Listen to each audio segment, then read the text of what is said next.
Getting ready to start my first solo adventure in several years now.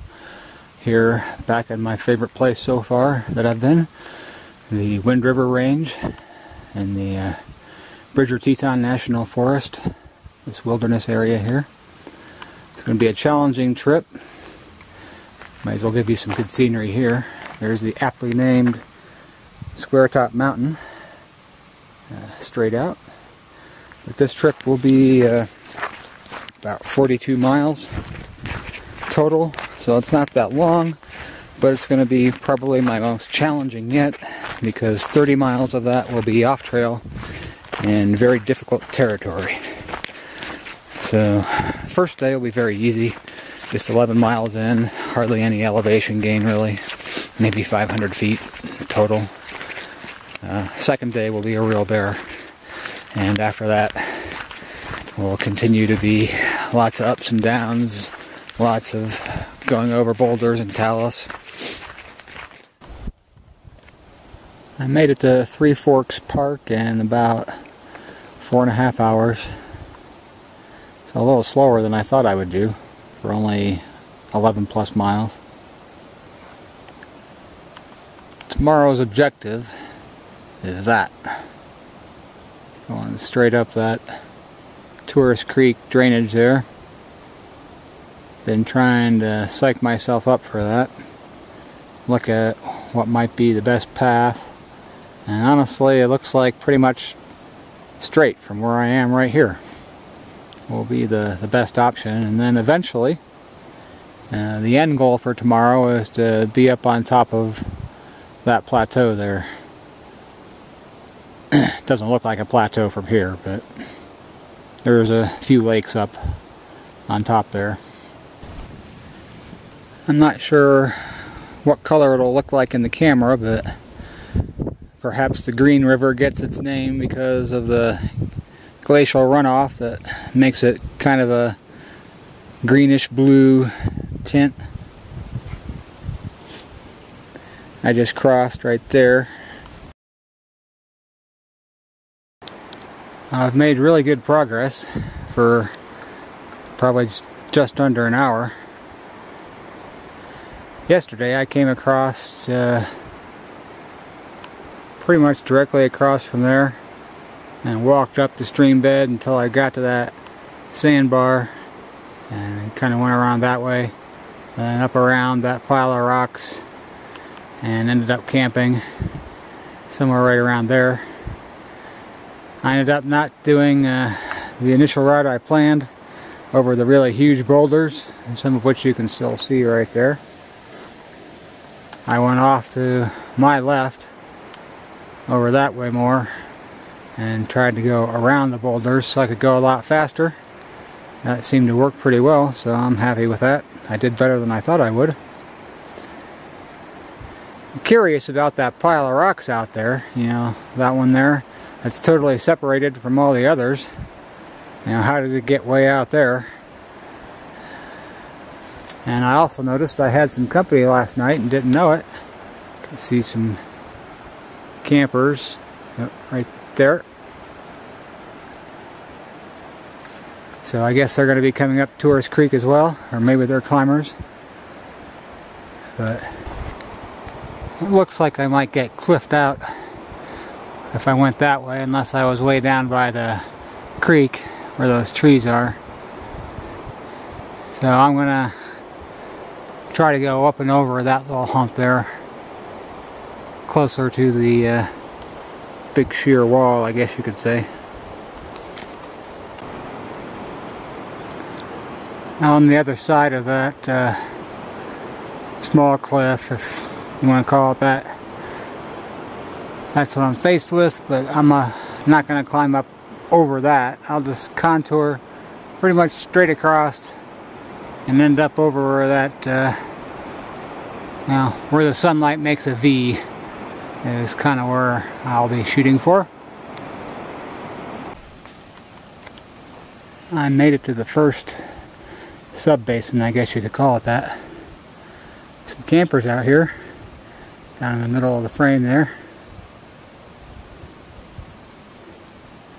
But you can see what I've been climbing over. You can't see it very well looking back that way, but just another walk in the park, right? Here is that plateau. This is Lake 1185.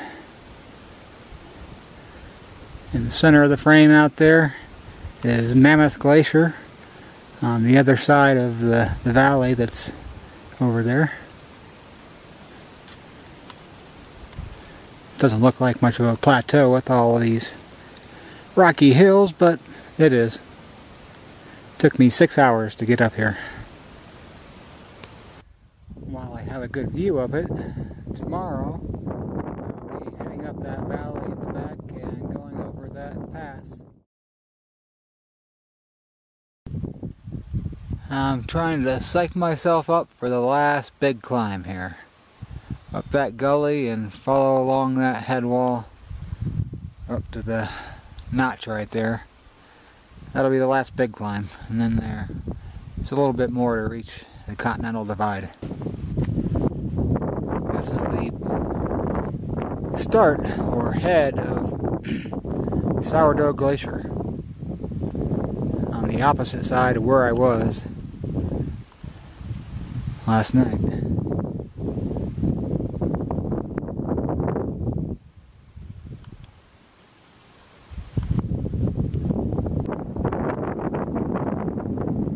Here you can see all the crevasses, and it emptying into Iceberg Lake. And what do you know, there actually are a few small icebergs in Iceberg Lake.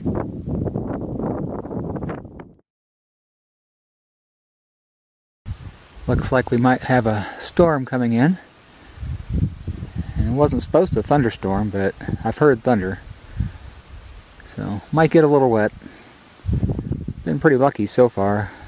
I had to stop as I was coming down. That area over there had a 15-minute rain shower complete with sleet and snow that I waited out because I didn't want to worry about slick rocks or anything when they were wet. And then the sun came out and everything was good again.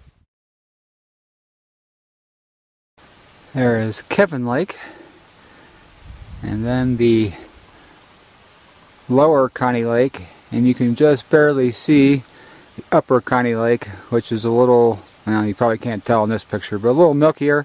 Has a moraine separating it in the lower lake because there's a glacier behind this ridge right here, Connie Glacier. And that was my original destination, is to camp there, but I've made it here so fast that I might just keep going. Those three are also from Backpacking Light. We basically traversed from Baker Lake over to here together. They're heading off to Downs Mountain and then down toward Crescent Lake. Connie Glacier in all its glory.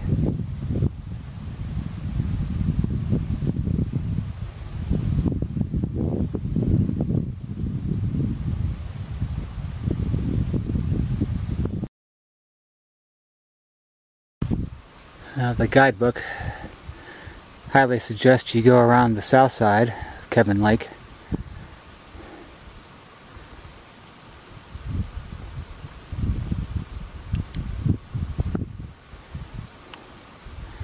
Apparently the cliffs on the north side put you in too deep of water to get around, I guess. You can see two there, and you can climb over that one if you wanted. Those two there. So, I don't know. It's probably 6 of one, half dozen of another, but I'm going to follow what was suggested and keep heading around here. You're still going to get your feet wet in some spots apparently. So I don't know, the water might be a little lower since it's been kind of dry, hot and dry in the springtime, so we'll see. Now, I did make it all the way around without getting my feet wet, so that's the way to go. Could be in water level might have been a few inches higher, I might have had a little wet, but you can see the thunderstorms are rolling in now. So I'm probably going to get wet no matter what. I've waited out the thunderstorm for over an hour. Had about 20 minutes of hail. It seems like it's moved off to my right and maybe further out that way. I'm just going to cut across this meadow here, pretty much straight across, and climb that slick rock and contour up and around, drop in the valley on the other side there. So, Pallister's guidebook says, pick your poison. You have cliffs on that side. And she said, climb high enough so you didn't have to climb back down the cliffs. And I'm not sure where in the world you wouldn't have to climb back down those cliffs. Otherwise, you have talus and ledges and stuff. But I definitely would have gone that way if I had known what I was going to find on this other side. She also says that Hourglass Lake, which is actually her name, it's not listed as that on the map. It doesn't even have an elevation on the map, if I recall, is the last good camping until Daphne Lake. But that right there is the only spot that I found that was suitable, and it's very small. Unless she likes really rocky ground, or maybe she's referring to around the corner at what she calls Rocking Horse Lake, another unnamed one.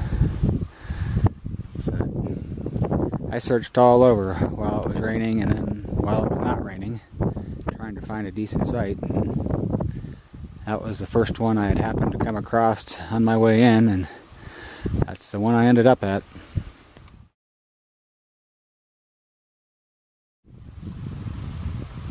Well, there's Bear Lake. Sort of my destination. Actually, Daphne Lake above it.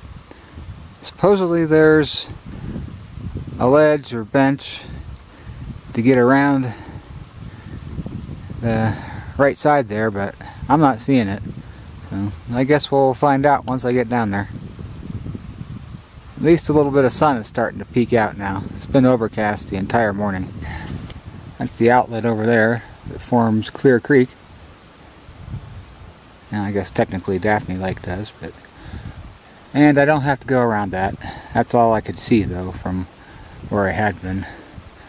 I just have to contour along here and get up to that pass there, which doesn't look like a pass because there's a peak right behind it, but that's where I'm headed for. Technically, I was going to stop and camp somewhere wherever it's hard to tell where the outlet for Daphne Lake is, but somewhere near there is where I should be camping. Well, it's hard to complain about this campsite. Made it here about 2 o'clock.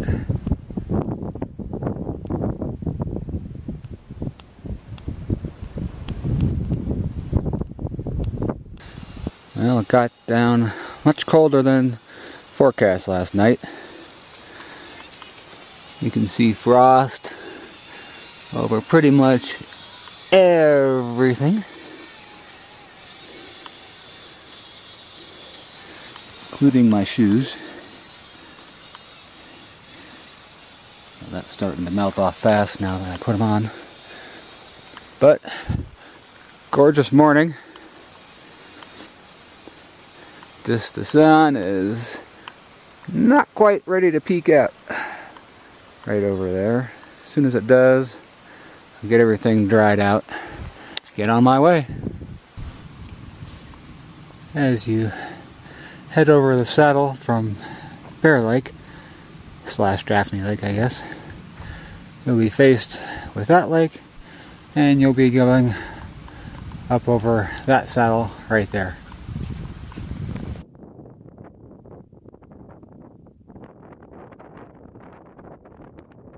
As you slightly gain elevation coming around, I saw this tiny little cairn there.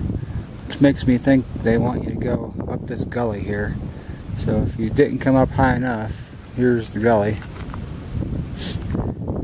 And that's where I thought maybe you would continue on that grassy ramp on around. But the map seems to indicate that you head up there and there should be a lake at the top. So lo and behold, there's the lake. Now I need to go around the left side here, and which I think is west-ish, and then go around the back side and continue contouring uphill a little bit. And there's another small lake.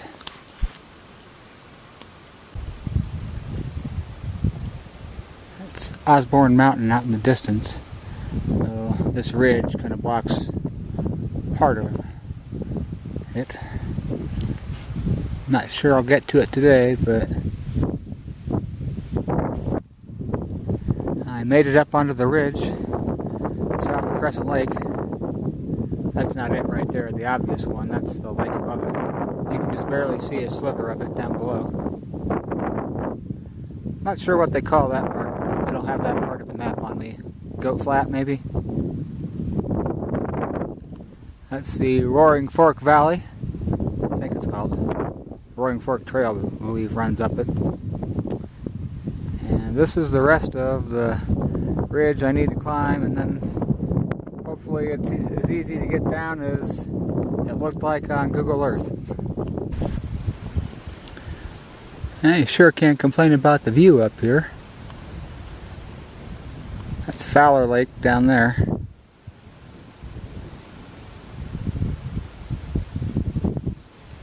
You can even see Connie Glacier, where I was 2 days ago.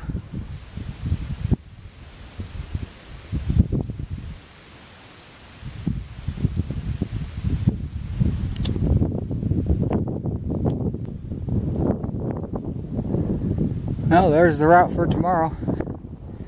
Basically follow that ridge line all the way up to the top. Once there, it's easy. All downhill from there. But another massive climb.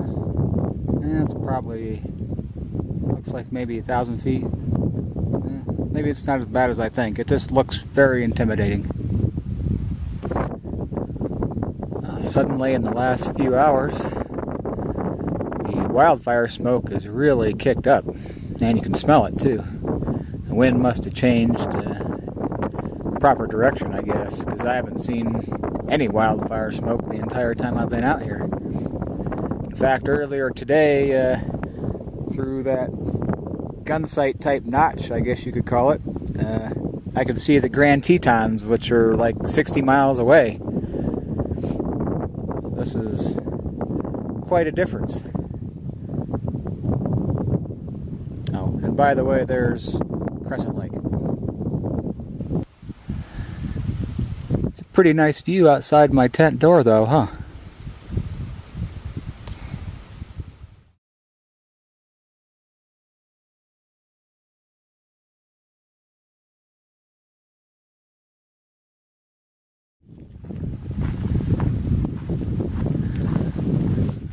Yesterday, I watched a pack rafter go up this route in just half an hour.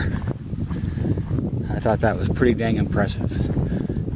I only saw him take one break. Now, another short one. His pack rafting gear generally adds like another 7 pounds to your weight. The interesting thing was he came up from Fowler Lake there. It's like, well, why didn't you just bushwhack down to Clear Lake and then bushwhack down to Green River? Because that's the only place this route goes. So those bushwhacks must be really rough for someone to consider hiking the almost 1,000 feet up from Fowler to here, and then the almost 1,000 feet from here to the top. So, we'll see if I can do it in half an hour. I'll be impressed. The uphills, especially the steep ones, get me. Still not used to the elevation.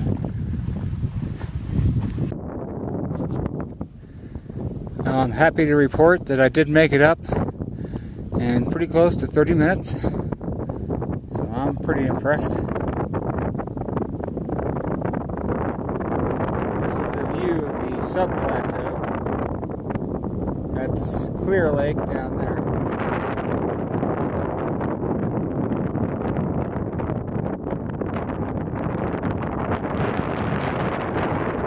Then we need to climb up onto the full plateau, which won't be nearly as challenging, just like a couple hundred feet. Well, we've got to drop a little bit, so maybe 250.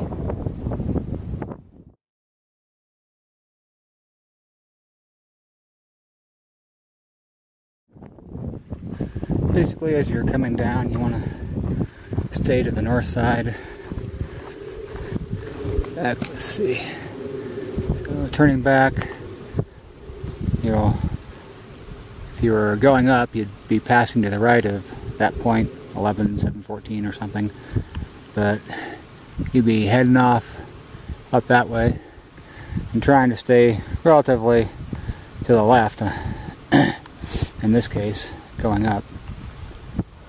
But your goal is the red saddle down here. That'll get you where you want. Oh, look. Someone conveniently made a little cairn. Not that it's very hard to follow. You really can't. Well, I guess someone could get lost, but eventually you're going to run to a spot where you'd fall off a cliff, so it's going to sort of funnel you to where you need to go. But you want to stay this way because you don't want to end up in the gully to the south. And when you get to all the pines, hopefully you ended up roughly in the middle. Stay right, there's a bunch of dead ones over to the south side. But if you stay right, eventually you'll sort of get, and there's some dead ones here too, I guess, but you'll get funneled to a trail that'll get you down where you need to go, to the red saddle.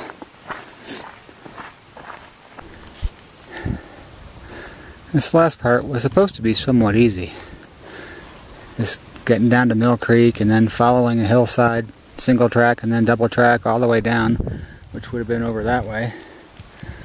However, I never found that trail apparently. The trail I was on contoured around this mountain. And then I've been on some game superhighway, I guess, because there's no way some guy would have done it. And I only saw hoof prints, but it got me quite far down. I mean, as you can see, it's like way up there.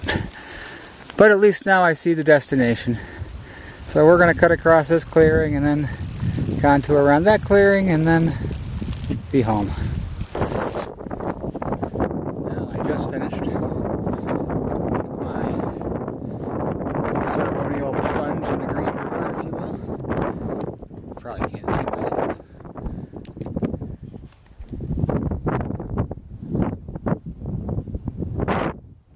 So, hope I look wet.